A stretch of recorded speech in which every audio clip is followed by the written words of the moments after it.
All right, it's now time for, well, it's everyone's favourite. Snap or don't snap, or no snap. It's the best graphic, and you got it right, which is amazing. All right, you're starting. So you've got a couple here. What are we doing? I've got a snap and a don't snap. Yep. The first snap, I think in race number 2 at Murray Bridge on Saturday, there's a horse called Mesraw. It's only had the 3 starts. It's obviously lightly raced, as most of these 2-year-olds are.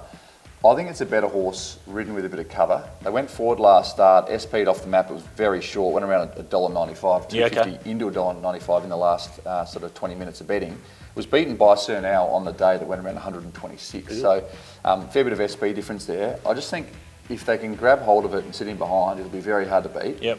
But I think the market might half pick up on that. Okay. I think it's currently sort of 330, 340 around the traps. I think it's a good chance it starts with a 2 in front of it. Yep. We know that these horses that have on debut, they watch the jump out or a trial and they like it, and there's a bit of specking for it early. They tend to blow out late, and the market sits with those horses with race experience. Mesraw's got that. It's had the 3 runs. It's as experienced as any horse in the race.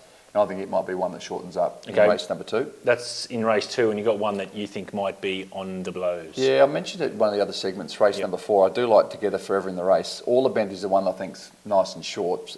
I think this drifts into that $3 quote for sure. First start for the new stable, Melody Cunningham last start. They claimed off it on the synthetic, carried 56.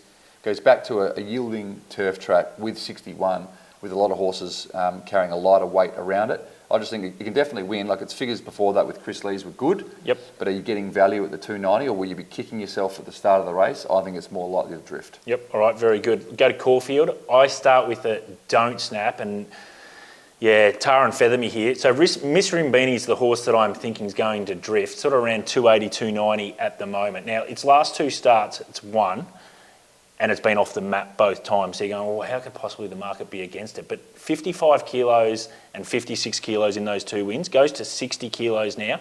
And the other key factor, again, weight's not everything, especially in these kinds of races where you can just have panels on the rest of them. Key factor is the map. It's drawn gate 8, and there's only 8 in it. So I think it probably has to go back now.